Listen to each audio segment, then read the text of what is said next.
안녕하세요. 통합과학 B 시간입니다. 오늘 수업 시작하기 전에 공지사항이 있습니다. 며칠 전에 게시물로도 올렸었는데 우리 DNA 모형 만들기 한 거 제출기한이 변경되었습니다. 금요일까지가 아닌 개학날인 수요일까지로 앞당기겠습니다. 다시 한번 말합니다.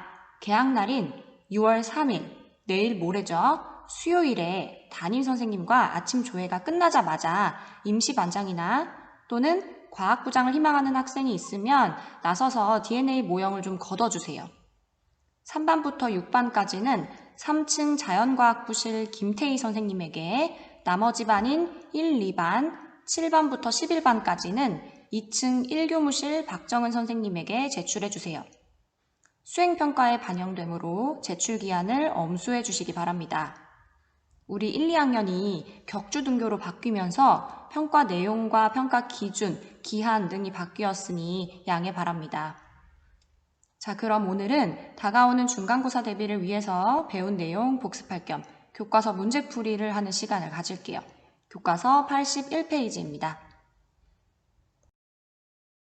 가정통신문으로도 안내가 나갔겠지만 참고로 통합과학의 시험 범위는 다음과 같습니다.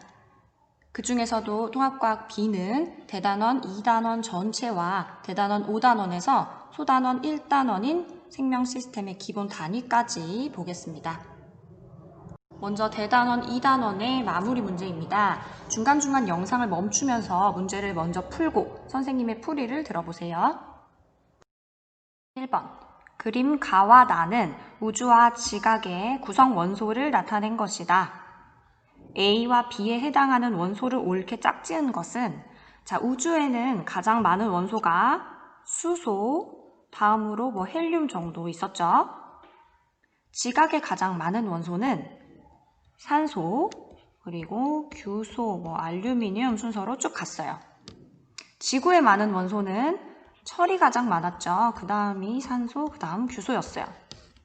지각과 지구에 제일 많은 원소가 똑같지가 않은 이유는 밀도가 무거운 이 철은 지구 중심부로 가라앉기 때문이었죠. 답은 2번입니다. 2번. 그림은 규산염 광물의 기본 골격을 나타낸 것이다. A, B에 해당하는 원소의 이름을 각각 써보래요. SiO4 삼연체 구조를 나타내고 있죠. A는 규소, B는 산소입니다. 3번. 표는 지각과 해양을 구성하는 주요 물질과 각 물질을 구성하는 주요 원소를 나타낸 것이다.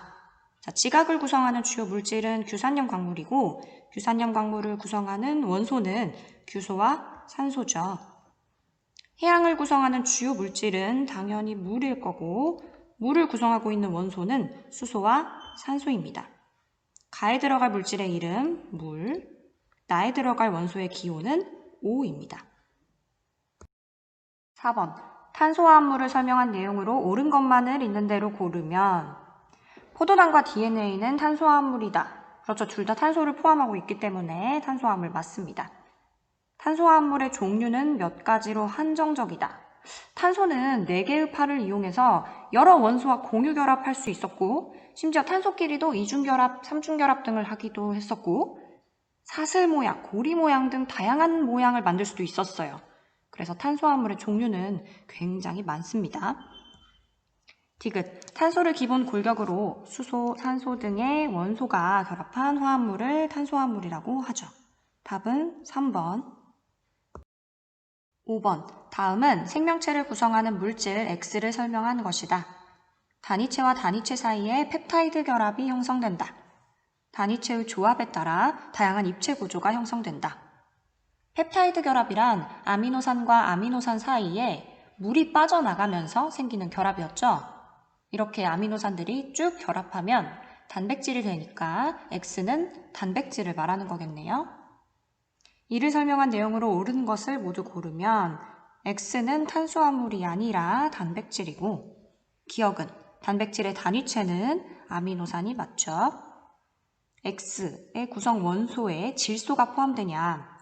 아미노산의 생김새는 이렇게 생겼었어요.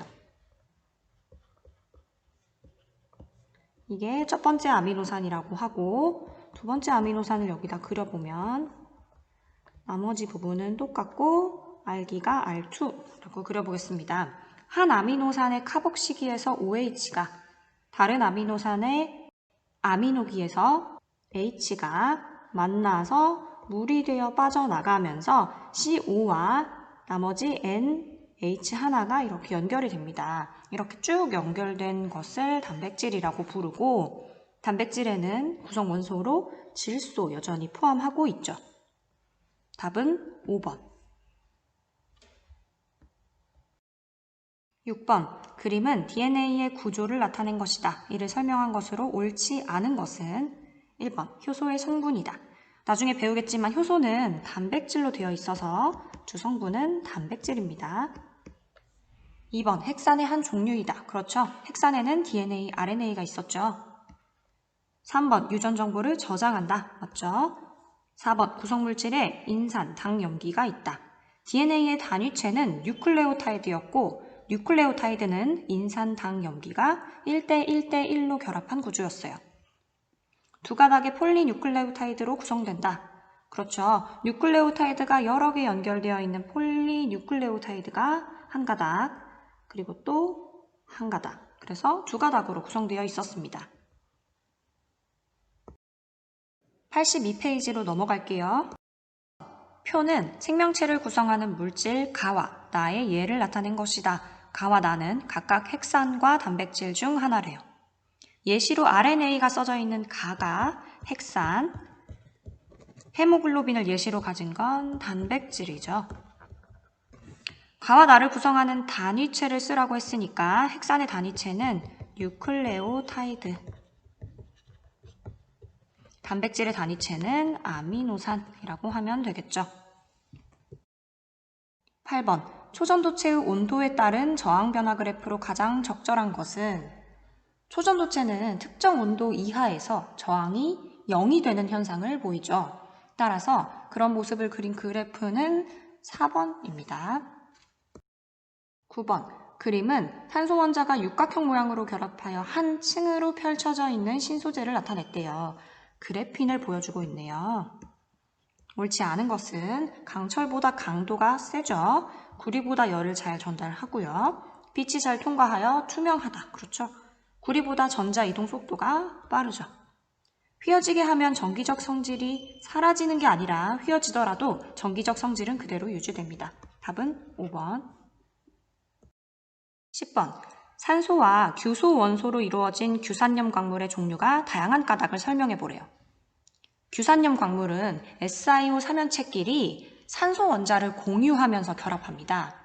이때 사슬 모양으로 결합하냐, 판 모양으로 결합하냐, 망상 구조로 결합하냐에 따라서 휘석, 각섬석, 흑음모, 석영 등 아주 다양한 규산염 광물이 될 수 있었어요. 즉, SiO 삼연체끼리 결합하는 규칙에 따라서 다양한 규산염 광물이 만들어진다라고 쓰면 되겠습니다.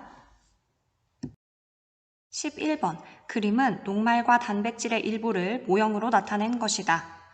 녹말과 단백질을 탄소화합물이라고 부르는 까닭을 써보자.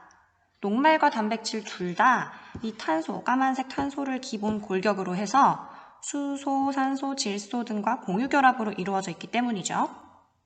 2번. 이와 같이 복잡한 구조의 탄소화합물이 생성될 수 있는 것은 탄소 원자의 어떤 결합 규칙 때문이냐. 앞에서도 말했었지만 탄소 원자는 원자당 최대 4개까지 공유결합을 할 수가 있고 탄소 원자끼리도 연속적으로 공유결합을 할 수 있어요.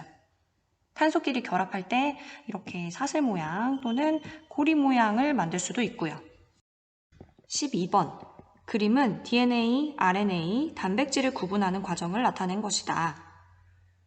펩타이드 결합이 있는가 해서 예로 넘어간 것이 단백질이 되겠고 아니오로 넘어간 것 중에 가로 구분했더니 DNA와 RNA로 구분이 됐겠죠?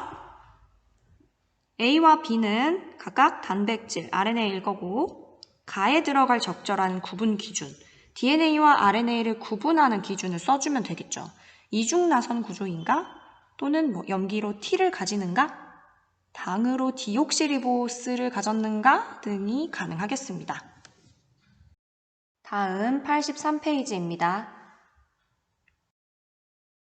13번. 그림은 DNA를 나타낸 것이다.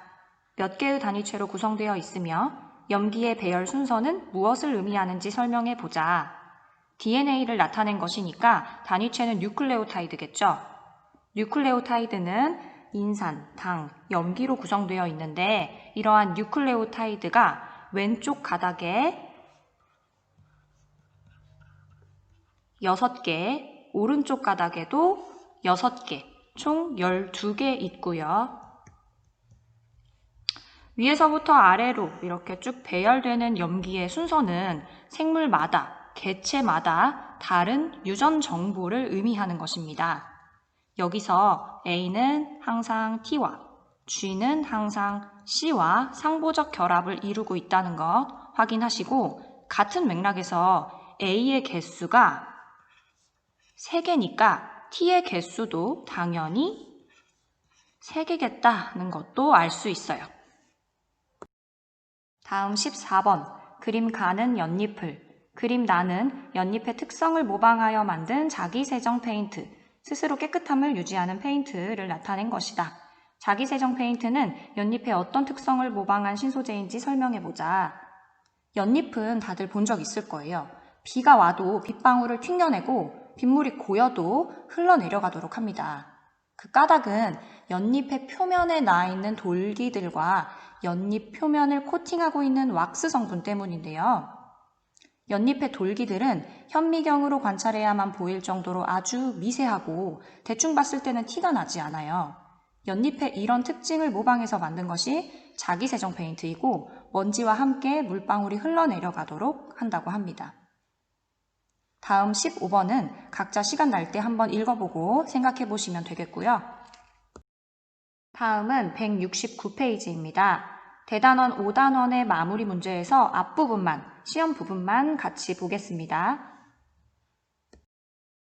1번, 생명 시스템을 설명한 내용으로 옳은 것만을 보기에서 있는 대로 고르면 기억, 생명 시스템의 기본 단위는 세포이다. 맞죠?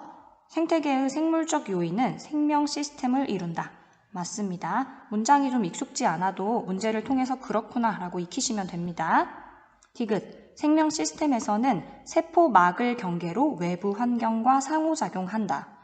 생명 시스템의 기본 단위인 세포가 세포막을 경계로 외부 물질 출입을 조절해주기 때문에 맞는 말입니다. 답은 5번.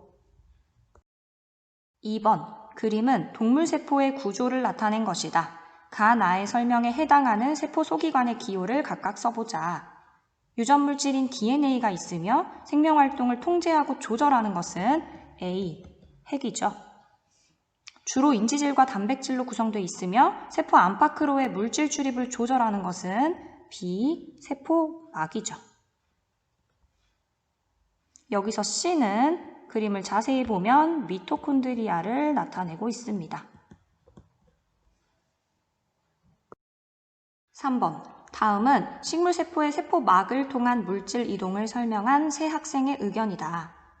먼저 0이, 세포막을 통한 물질의 이동은 물질의 종류에 따라 선택적으로 일어나. 그렇죠. 세포막은 선택적 투과성, 반투과성 성질을 가지고 있기 때문에 선택적으로 물질을 이동시킵니다. 다음 선제, 광합성으로 생성된 산소가 세포막을 통해 이동하려면 에너지가 필요해. 식물세포는 엽록체를 가지고 있어서 활발하게 광합성을 해서 산소를 만듭니다. 농도가 높아진 산소는 세포 바깥쪽으로 자연스럽게 이동할 것이고 이때 일어나는 이동은 확산이에요. 따라서 에너지가 필요하지 않습니다. 준수, 식물세포를 세포 안보다 용질의 농도가 낮은 용액, 세포 안보다 용질의 농도가 낮은 용액, 다른 말로 저장액이라고 할 수 있죠. 식물세포를 저장액에 넣으면 세포 안으로 들어오는 물의 양이 세포 밖으로 나가는 양보다 많죠. 제시한 의견이 옳은 학생의 이름 영희, 준수라고 해주면 되겠습니다. 4번, 그림 가, 다는 같은 종류의 양파세포를 각각 용액 A, C 중 한 용액에 넣고 충분한 시간이 지난 후의 모습을 순서 없이 나타낸 것이래요. 이때 용액의 용질 농도는 A, B, C 순이다. 옳은 내용을 고르면 자, 일단 양파세포의 사진만 봤을 때 가는 특별한 부피 변화가 없는 것으로 봐서 등장액에 들어있다고 생각할 수 있겠고, 나는 원형질 분리가 일어났죠? 고장액에 들어있나 봐요. 다는 팽윤 상태인 걸로 봐서 저장액에 들어있나 봐요. 자, 그런데 용액의 용질 농도가 A, B, C 순서라고 했으니까 여기가 A에 들어있는 거고 B, 여기가 C겠죠? 옳은 내용만 고르면 기억, 가에서는 세포막을 통한 물의 이동이 일어나지 않는다.